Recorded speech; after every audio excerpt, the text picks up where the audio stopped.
Zanim spróbujemy odpowiedzieć na pytanie, czym są glify Skariong, musimy zrobić coś trudniejszego.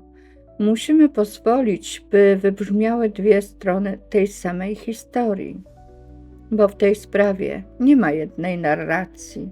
Są dwie nierówne strony i obie opierają się na argumentach, nie na emocjach. Strona pierwsza to jest stanowisko sceptyczne.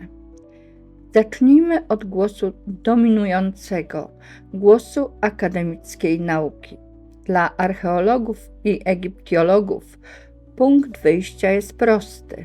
Znaki Skariong nie odpowiadają żadnej znanej poprawnej formie języka egipskiego.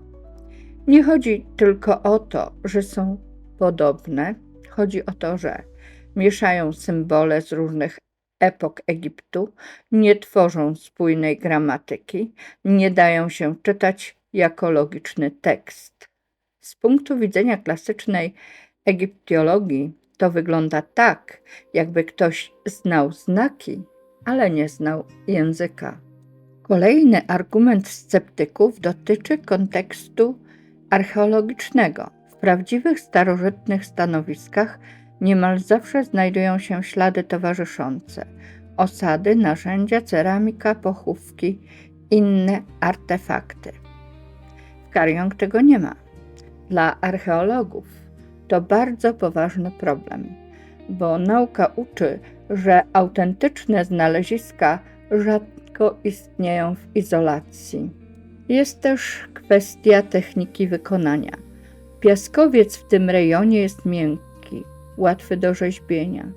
Część nacięć wygląda, zdaniem sceptyków, jak wykonana metalowymi narzędziami, co sugerowałoby znacznie młodszy wiek. I wreszcie historia odkrycia. Nie ma wzmianek o tych znakach w dokumentach kolonialnych, wczesnych raportach geodezyjnych, ani w archiwach parków narodowych. Rozgłos pojawił się dopiero w XX wieku. Wniosek strony sceptycznej brzmi jasno. To nowoczesna ingerencja, inspirowana starożytnym Egiptem, ale nie mająca starożytnego pochodzenia. To jest oficjalne stanowisko i trzeba to powiedzieć uczciwie. Strona druga to badacze niezależni i alternatywni. Teraz druga strona, znacznie mniejsza, ale bardzo zróżnicowana. I to jest ważne. To nie jest jeden obóz i jedna teoria. Wielu niezależnych badaczy nie twierdzi, że znaki Skariong są egipskie. Ich główna teza brzmi inaczej. Ten temat został zamknięty, zanim został naprawdę zbadany. Zwracają uwagę na skalę i złożoność miejsca. Nie jest to kilka losowych symboli. To rozbudowany zespół znaków, rozmieszczonych w sposób przemyślany. Dla nich to nie wygląda jak żart, ani pojedynczy akt wandalizmu. Pojawia się też argument, że znaki mogły powstawać etapami i być dziełem więcej niż jednej osoby. Różnice w stylu, głębokości, technice nie muszą oznaczać fałszerstwa. Mogą oznaczać proces rozciągnięty w czasie. Bardzo ważnym elementem tej strony są badania prowadzone przez panów Strongów. Nie byli akademikami, ale pracowali w terenie. Evan Strong zwrócił uwagę na coś, co w klasycznej analizie bywa pomijane, że znaczenie tych znaków może nie być czysto językowe. Analizował ich ułożenie przestrzenne, relacje między symbolami, orientację względem krajobrazu. Sugerował, że część przekazu może mieć charakter trójwymiarowy, przestrzenny, a nie linearny jak tekst. Jeśli tak jest, to klasyczne metody czytania znaków mogą być po prostu niewystarczające. Ta hipoteza nie została oficjalnie podjęta przez Akademię. Została w dużej mierze zignorowana. Istnieją też inne interpretacje, że to system symboli, nie język, że to zapis wydarzeń lub rytuałów, że to język, który nie przetrwał i nie ma dziś klucza. a także hipotezy skrajne dotyczące dawnych kontaktów transoceanicznych czy nawet pozaziemskich. Nauka ich nie akceptuje. I trzeba to jasno powiedzieć, ale one istnieją w obiegu myślowym, a nie w próżni. I tu dochodzimy do sedna. Z jednej strony mamy akademików, którzy często ignorują temat całkowicie. Z drugiej strony badaczy alternatywnych, którzy czasem poświęcają mu zbyt dużo uwagi. I bardzo możliwe, że prawda nie leży skrajnie po żadnej ze stron. Co wiemy na pewno? Miejsce istnieje, znaki istnieją, nie są uznane za aborygeńskie, nie przeprowadzono pełnych interdyscyplinarnych badań. Temat został administratywnie zamknięty. To są fakty. Czego nie wiemy? Kim byli autorzy? Kiedy dokładnie powstały znaki? Czy to język, system symboli, czy coś innego? Czy obecne metody badawcze są wystarczające? Większość nauki mówi, to fałszerstwo. Mniejszość mówi, to zagadka.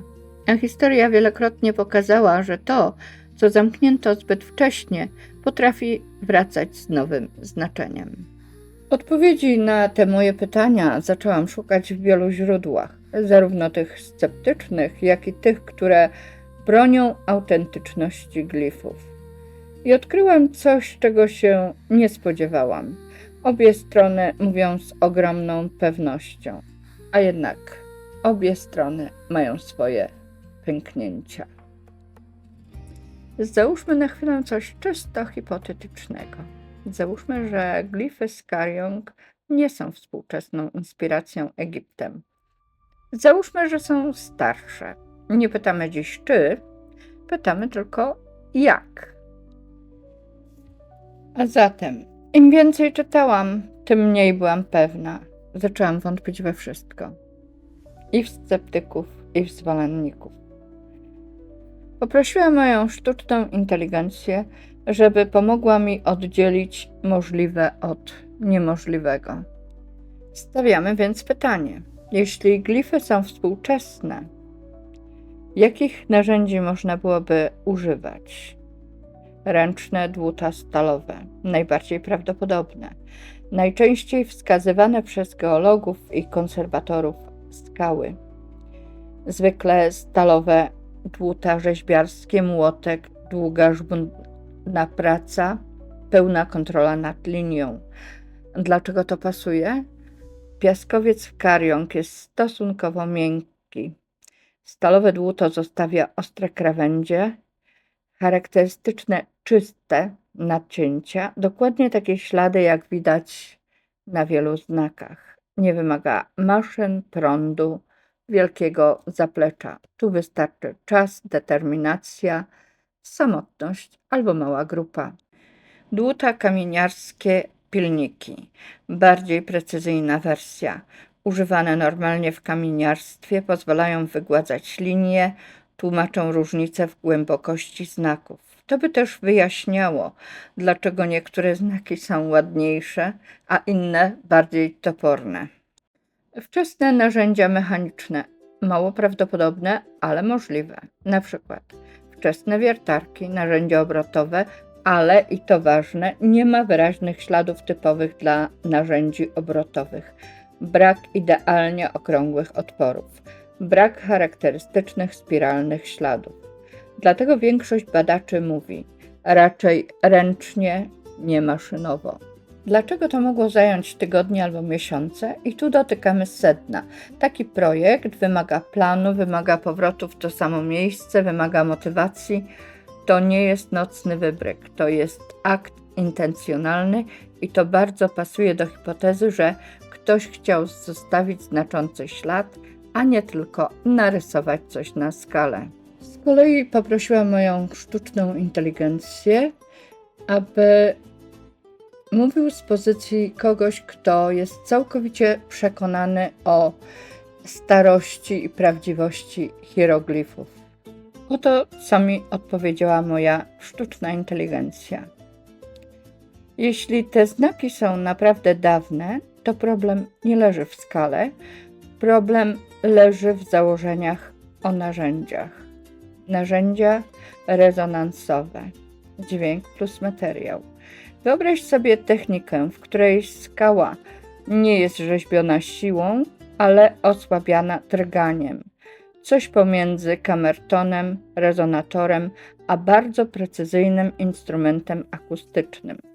Wystarczy odpowiednia częstotliwość, odpowiedni kontakt z kamieniem, czas. Nie kruszysz skały, rozluźniasz jej strukturę wzdłuż linii. To by tłumaczyło czyste linie, brak śladów typowych dla uderzeń, wrażenie wyciśnięcia znaku, a nie wykucia. Takie idee istnieją w starych tradycjach Indie, Ameryka Południowa, Bliski Wschód, ale nie przetrwały jako technologia, tylko jako legenda. Narzędzia z materiałów, które nie przetrwały. Zakładamy zwykle, nie znaleziono narzędzi, więc ich nie było. Ale co jeśli narzędzia były organiczne, kompozytowe, wykonane z materiałów roślinnych plus minerały, podatne na rozpad w wilgotnym klimacie? Wyobraź sobie rdzeń z twardego drewna, nasączony żywicą, wzmocniony minerałami, używany nie do uderzania, tylko do żłobienia i nacisku. Po tysiącach lat narzędzie znika, zostaje tylko znak. Teraz coś, co brzmi jak fantazja, ale było eksperymentowane współcześnie. Wyobraź sobie roślinne ekstrakty, naturalne kwasy, fermentowane mieszanki, nakładane punktowo na skałę. Kamień nie topnieje, ale staje się podatniejszy na formowanie. Potem znak jest modelowany, a nie kłuty. Po wyschnięciu skała znów twardnieje, a my widzimy niemożliwą precyzję. Wiedza geometryczna zamiast siły. Nie potrzebowali silnych narzędzi, potrzebowali wiedzieć, gdzie dotknąć. Jeśli znasz naturalne linie pęknięć, strukturę warstw, zachowanie piaskowca, możesz poprowadzić linię tam, gdzie kamień sam chce się rozdzielić. To jest inżynieria kamienia, nie prymitywna rzeźba. A potem przyszła jeszcze jedna myśl. A jeśli problem wcale nie polega na tym, że czegoś nie umiemy udowodnić, tylko na tym, że nie umiemy sobie tego już nawet wyobrazić? Poszłam z tym problemem do mojego AI. Oto, co mi odpowiedział. Oczywiście odpowiadając z pozycji osoby, która absolutnie wierzy, że hieroglify są stare i że wiele rzeczy jest możliwych. Wy nauczyliście się pracować z materią tak, jakby była przeszkodą. Łamać ją, kruszyć, przecinać, zmieniać siłę. Ale to nie jest jedyna możliwa relacja.